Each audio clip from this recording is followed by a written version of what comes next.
Okay, guys, welcome on board to our first podcast of Get Set Go under the umbrella of AK Creatives. I want to express my gratitude first to Alkisa Production for housing this environment for us to have our first podcast. Consists of me and Saiful. Yeah. Two of us, we are brothers, known for about almost 2 years. Okay, guys, and okay, the first part that we're going to do, you guys would have noticed us from social media in TikTok Singapore. Okay, I'm going to introduce myself and so as Saiful. After that, first of all, if you guys want to know me, I'm Muhammad Alfahad. I've have experience in entrepreneurship, 7 years in sales. A dropout degree, by the way, guys. Saiful, did you know that? Yeah. I knew that you were a dropout in degree. You were taking engineering, right? Yes. I ever also set up my own company, night chauffeur valet company before. Oh, that I didn't know. Yeah, I was someone who works mostly on the night instead of the day. And I've realized one thing, you cannot keep up a lot in life if you're working mostly on the night. So I quit that business already. Now I'm in, if you guys would have realized that Feel Great thingy, a Feel Great movement, 2 products, 1 practice here in Singapore. I'm a part of the affiliate with a team push forwarding this movement. How old are you, Alfahad? I'm 34 this year, by the way, bro. Oh. 1989. So 1980s or 80s babies, right? You guys would have seen me on the corner just in 1989. Okay, 1989? 1998? Yes. And before we actually announce our date birth, we are born in the month of November. November? Yeah. November baby. Oh, November 21st, right? Yeah. November 21st? November 18. Oh. So what horoscope is that? What's the zodiac sign? Scorpio. Scorpio. Yeah, guys. Okay. That's about me. If you guys would have seen my social media presence, Facebook Muhammad Alfahad, you guys can type it down. Don't type the Alfahad that's like in Arab world because you'll find that I actually own a farm of goats. Okay. Okay. And Instagram white_panther_89. Asal White Panther. Why White Panther? Good question. Okay. About the white, put aside the white and the 89. I had to find a name for my username in Instagram that time. Yep. Panther Alfahad. Okay, Ismi Alfahad. My name is Alfahad. If you were to translate Alfahad right into from Arabic to English, it stands for tiger. It stands for panther. Oh. I didn't know that. Yeah, until my father actually picked that name when he was watching a football match together with my mom. Is that the reason why you name your car Panther. Yeah. It's not because of Wakanda, that one. That one, I'm not going to pay homage to that. That one is Hollywood stuff. Yeah. So the real essence of my name, Tiger and Panther. I went to Bali last time. So this guy actually asked me, he say, what is your name? I say, I'm Alfahad. Alfahad? Do you know what is Alfahad in English? I say, Panther. Yes. Now.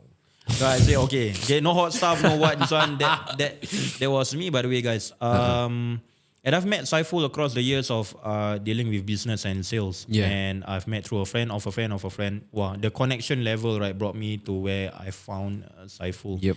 And by this session already, guys, I want Saiful also to introduce himself so you guys can get to know us better. Saiful, you want to take... Yeah, okay. My name is Saiful. I believe some of you all have already known me in many places, not only as Feel Great, but also as one of the members in Alkisa Production. So right now, me and Alfahad have decided to start a podcast together. Me and Alfahad go, like Alfahad said, for about 2 years already we know each other. 2 years.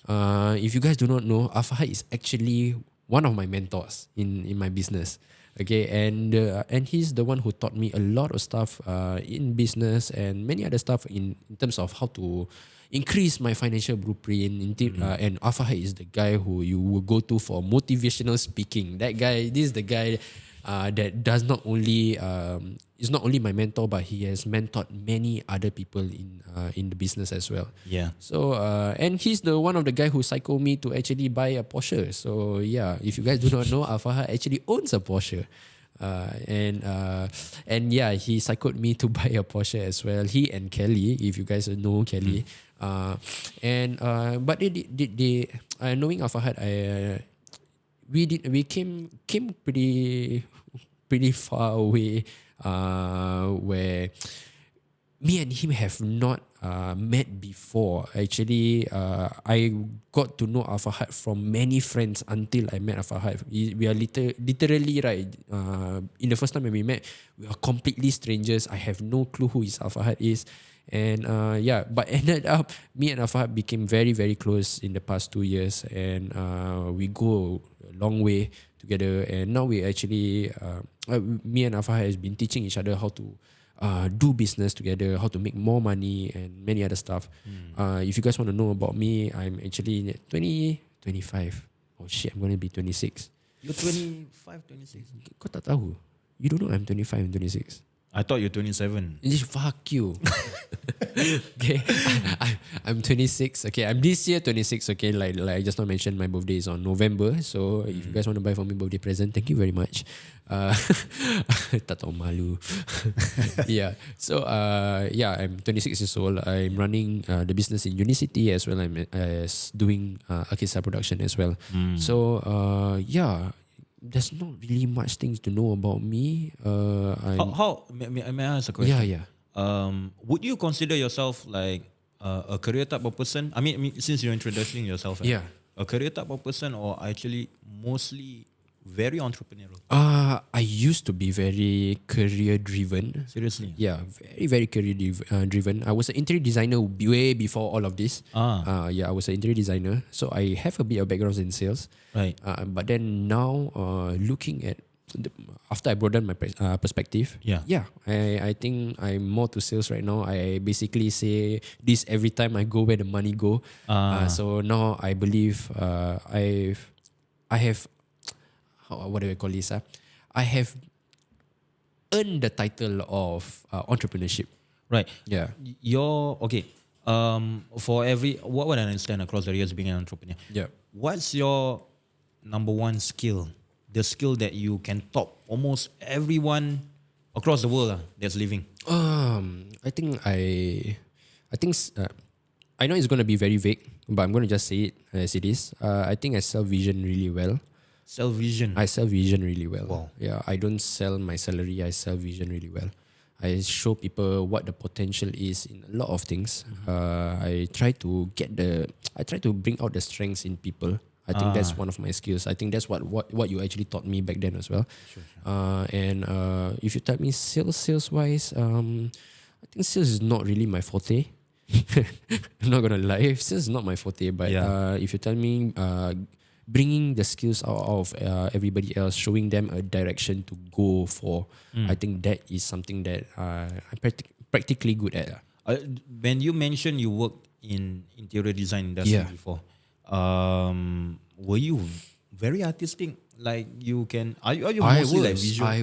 I was visually and artistically good. I was one of the best designers in my cohort during that period of time. Yeah, and I was the youngest designer back then. Wow. So yeah, I was recognized as one of the best designers in the industry during, not in the industry, in my company lah, basically. Yeah, and I was the youngest there.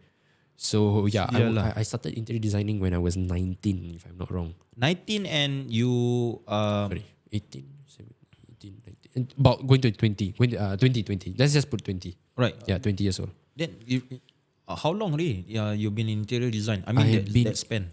Interior designer for 2 years. Sialah. 2 years. Was it good money? Initially, it was. Then you know lah, COVID lah. Shit. Yeah, it was good money, but like I've learned over the time. I go where the money goes. Right. I think interior designing is pretty good. But I believe I have better opportunities out there. Like right now, you know where am I right now? Interior designer is basically, I would feel very career drivenized. Nothing wrong with that, but I think it's pretty good. Right. Then what about you? The time you say you started your own business. Yeah. Okay. Before that, I was working as an engineer. okay. I had experience about 2 years in being an engineer for Volvo Construction. Volvo the car. No. Okay. That's the point.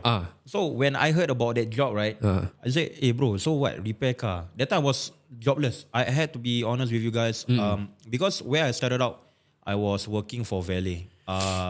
part-time and then transit to full-time. Okay. All I cared for, right, like what you mentioned, right, is just the cash.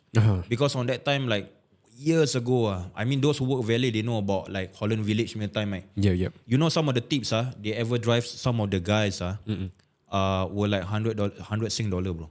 Oh, is One it? trip, 50, 100. Yeah, all these guys who have earned before all those kind of cash, right, would know. It started out from Holland Village and at that point of time. And then I was working part-time as valet, but I was studying part-time, taking my diploma and my degree. Diploma and degree. Yeah, so my focal point, my focus on that point of time was just like, okay, my idea of living when I was after ORD, I thinking is have a good job, but I also want to actually pursue my studies because I was brought up in the mentality being a Malay Singaporean here is macam apa tau. Okay, you got good cert, good job, you know, start settling down and stuff like that. So I was conditioned to accept that kind of reality and accept that kind of dream. But then when I realized when I grew up, right, that kind of reality actually shaken me up to be someone different. I've had to maneuver my life in a different way because, like, number one, it was that difficult to find cash because what is the expected minimal salary? Income, when you only have what? Diploma? ITE? I'm from semi ITE, bro. Oh, okay. I was taking electronics engineering. I find that course was too dry. Then I think back, okay, then my diploma. You know they say right, perempuan pula budak sime mesti ada masalah punya. A lot. The thing I say if I enter ITE, alamak kimak ni mesti kena bully misalnya. But in the end, the guys were what, you know, what I've discovered at being in ITE, these guys were outcasted away from poly because some of the points, right, they got from their O levels, right, macam tak cukup. Some of them qualified for poly, then after that they end up in semi ITE. I say, bro, why? Comfort zone ah? He say, no lah, it's just that I want that particular course, but maybe the gates or the window period where they want to opt for poly was finished, so they end up in ITE. And then I mixed with guys in ITE who actually are knowledgeable, you know, their IQ not bad, you know. Some of them actually went to take like local diplomas, poly. They went for like Singapore Poly, Temasek, and stuff like that. For me, no, I only had ITE, then went to NS. Then NS, I worked for IKEA. Okay. Part-time also was, as a retail, was like how many months only. Then I think back, I think it's about time for me to upgrade, take studies. Then I take part-time diploma from PSB Academy. Wasn't a local. I was disappointed because aku actually mati-mati nak macam local punya. Pasal ada nama Syul. Kau nak actually macam qualify yourself for a better job. Ni diorang tengok local diploma. Okay, boleh. No problem. Government punya diploma lah, whatever fuck shit. But then I think back, I say, I just have a diploma because my aim on that point of time, what if, right, if I done well in part-time diploma, I start to see my grades, right, were diploma good. You were studying engineering, right? Mechanical engineering. Because one of my best stuff was actually maths and physics. I soon to realize like not bad. Because O level. You were pretty good at maths. Pretty good at maths, yeah. Oh shit. I was taking advanced mathematics when O level. Oh, okay. I'm from Siglap Secondary School. Can't relate. I study architecture, and architectural maths for me, I failed totally. Serious, bro? Yeah, bro. I suck at maths, man. I don't know whether it's a meeting, but like really, I suck at math. But I think I'm pretty good so far. Yeah. But I get you. I can understand that because some of the maths that we learn, I soon to realize as I mature in life, right? And pursue studies. Kalau kau punya maths kau tak apply on certain reality in life, right? It's fucking boring, bro. Yeah, it is pretty boring. Like that, like what's the purpose of remembering numbers, formulas in mathematics? Then I soon to realize like, what if you could be a high flyer mechanical engineer guy? That was your initial plan. That was my initial plan. So I had to study part-time to pursue, right? Because work part-time to pursue my studies because I didn't want my mom to sponsor me. Okay. My mom said, dia cakap, boy, tak apa. Dia cakap, mama boleh bayar. Dia cakap, no ma, this is my craftsmanship of my work. I need to take pride and go through the struggle and the hardship for it. So I think back, okay. So I studied diploma, then you went to degree. Went to degree but drop out. What were you studying in degree?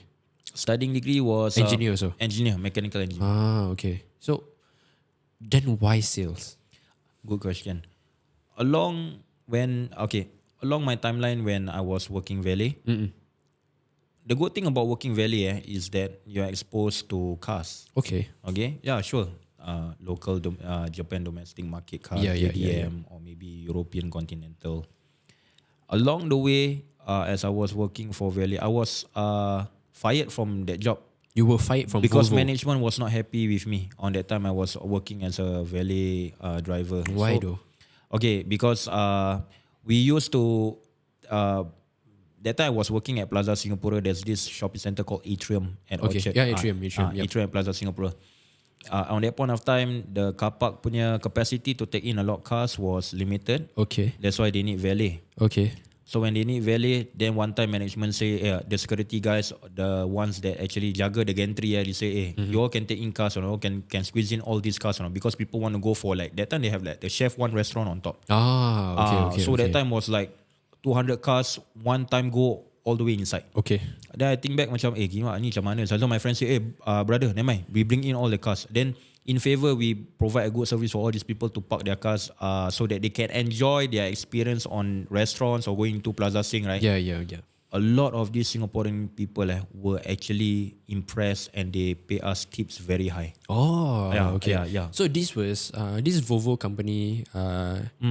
Okay, wait. Let me get this. The chronological order. Yeah. So that means you did Volvo. Then after you did Valet. Yeah. During when you're doing Volvo, were you doing part time at the same time? Okay. Volvo construction equipment that time, I was studying degree because my friend say you already got mechanical diploma in mechanical engineering.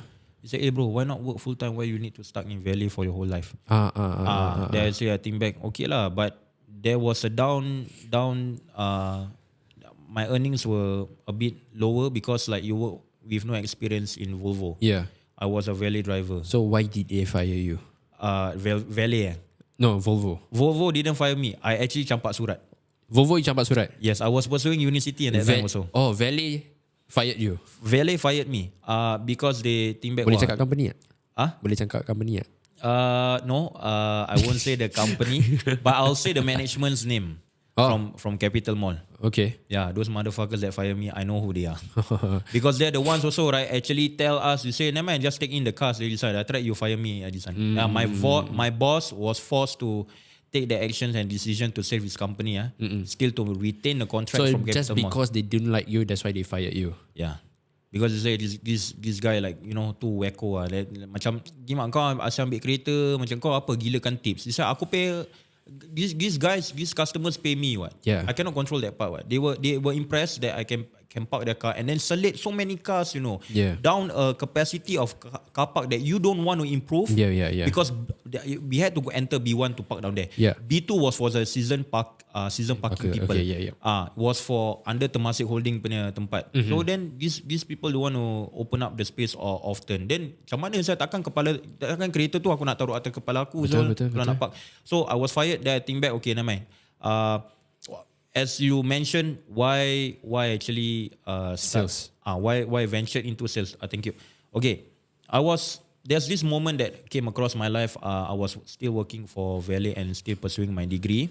Was under Grand Hyatt. Okay, I worked there for a while. I think 2 months only. okay.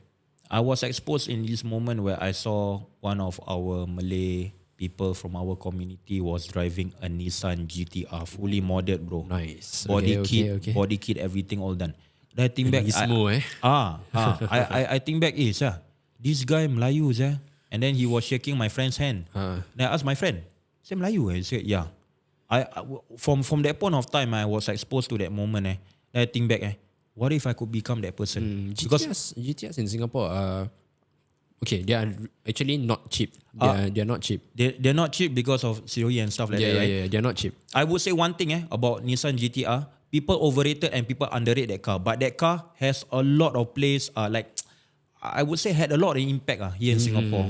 Because it's like from skylines. Yeah. We watch Tokyo Drift and stuff like that. you get what I mean, right? Yeah, So yeah. Nissan GTR. And at that point of time, I saw this Malay guy. He was a boss of a rope access company. Okay. Of a cleaning company. Rope access. Rope access company, yeah. The high-rise window cleaning Correct. company. Okay. Macam tahu Paragon? Yeah. He had a contract down there. You know Esplanade, the apa dome yang benda ke apa? Yeah. His contract was there. I was with shit. him to see him visiting his guys. How well they are doing. Yeah. I think back, what if I could become that person, become a boss one day, become an entrepreneur one day? I look at this guy, he doesn't have certificates. Yeah. I'm in my profile trying to pursue certificates. Yeah. They say, what if right, it doesn't bring me anywhere if I even have cert. So I'm taking and in my mind, it deregister a lot of things that I've known from young. Yep. Start to register and propel me forward into a world where I think I could venture into entrepreneurship. That's where I wanted to actually venture into sales already, into business. I get how you feel, because it was the same for me also. Initially, I was just a drafter back then in architecture. Right. Yeah, I just was doing drafting, standard 8 to 5. Nothing Right. wrong with that. But I sat down here and actually, maybe I caught it fast. Lucky me, maybe I caught it fast. So I asked myself, is this the thing that I want to do throughout my life or not? And then I start to think that it's like, nah, this is not it. Right. This is not the thing. This is not the thing, right, that can buy me. I love Nissan Skyline GTR. I think we talked about this before. Oh, so this is the common thing Yeah, between yeah. us. Okay. Remember that time when I told you that I wanted to buy a Nissan Skyline GTR for myself? Yeah. Yeah. So I was like, not Skyline, the Right. GTR. Right. The R35. R35. R35. So I was like, I wanted to buy a GTR. And I saw the price of a GTR. And I knew that I could not make that money, this money that I was making during that period of time, I could not afford the GTR no matter what. If I save up every single penny that I have, right, for the next 3 years, right, maybe then I can afford the GTR. But not a single cent to deposit out.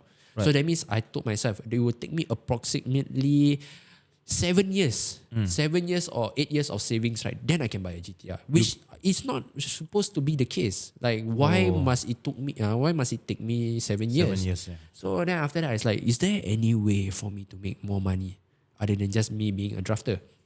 So that's when I became an interior designer.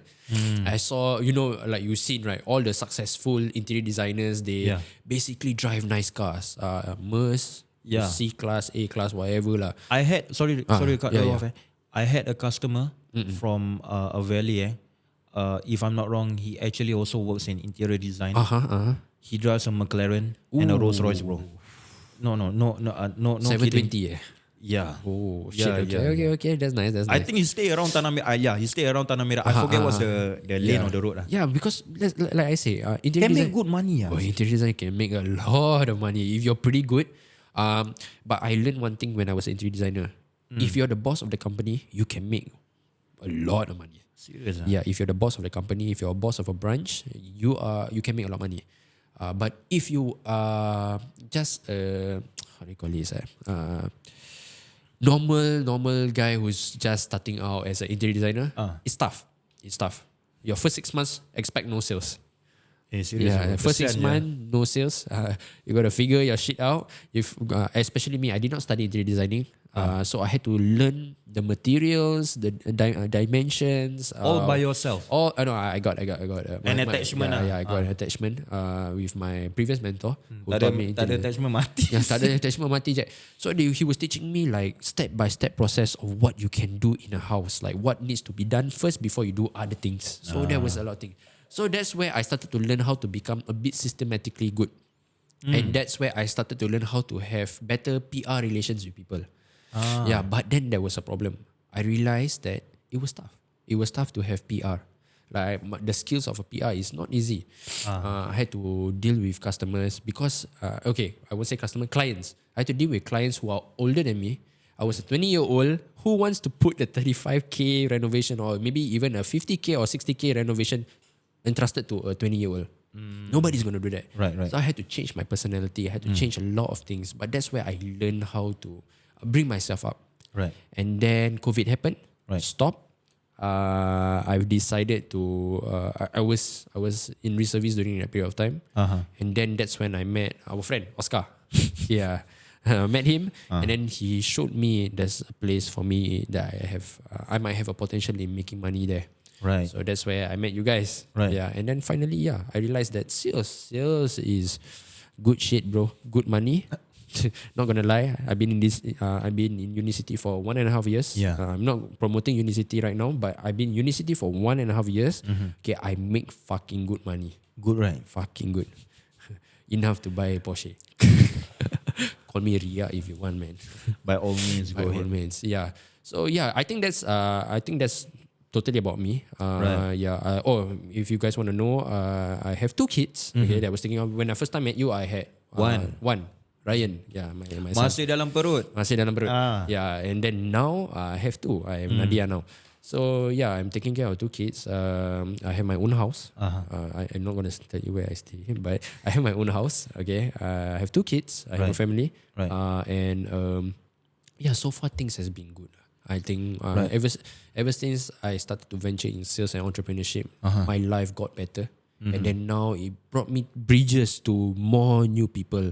Like I met Liz, I met Ferd, I met ID and all of them. Yeah. That's the good thing about the connection. I think it's just networking that brings Right. people together, you know. And but people are scared.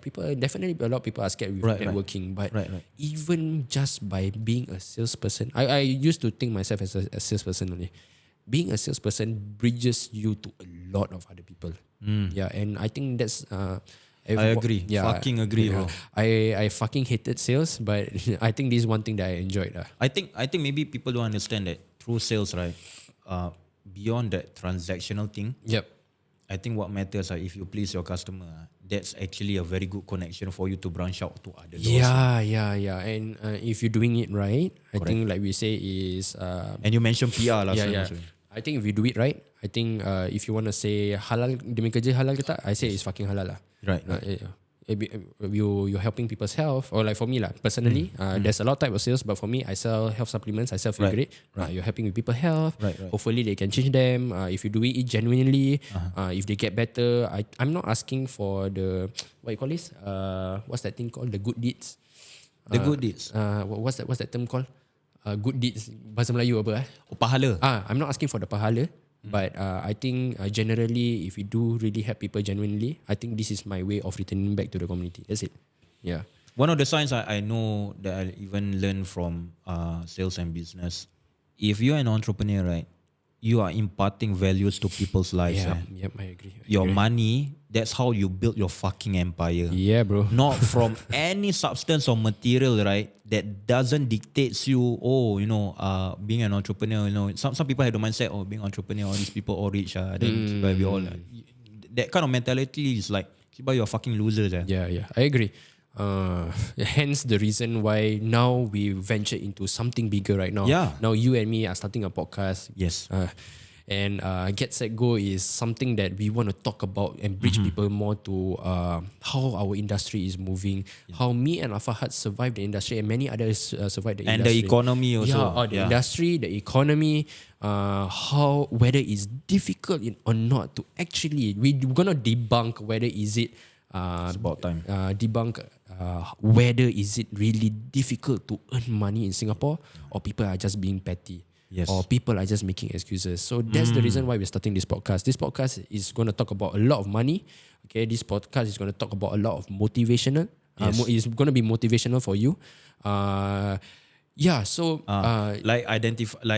Segregating or maybe to dissect between, is it the problem of money, understanding money, or is it the problem of the mindset? Yes, I think we're going to talk a lot about that. A lot, guys. In our podcast, and definitely, hopefully, kalau ada rezeki, we will bring more guest people. We will bring guests. Inshallah. Yeah, we bring guests. I got a lot of people in mind, bro. To our podcast to talk more about how they actually become entrepreneurs or how they actually make good money. We're gonna bring in people from the 9 to 5 that actually are one of the top 10 percentiles, Right. that actually have make a lot of money as well. Building business from the ground up. Yeah, correct. And maybe we're going to bring in people or students that are hustling, like you. On the way. Yeah, on the way to their career path and all this. I think we want to bridge connections to this kind of people.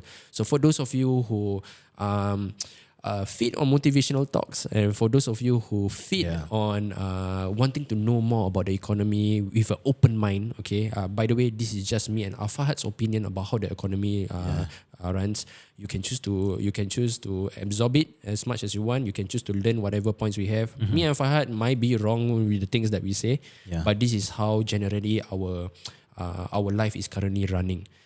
So with that, I think that's the introduction episode for us. Thank you guys for listening to this introduction episode. This is Alfahad and I forget my name. And I'm Saiful. So Saiful Jazin. Saiful Jazin. Jazin. Jazin. We will see you back in our first episode. It's gonna be talking about Is it that difficult to make money here in Singapore? Yeah. So thank you guys. Thank Ciao. you guys.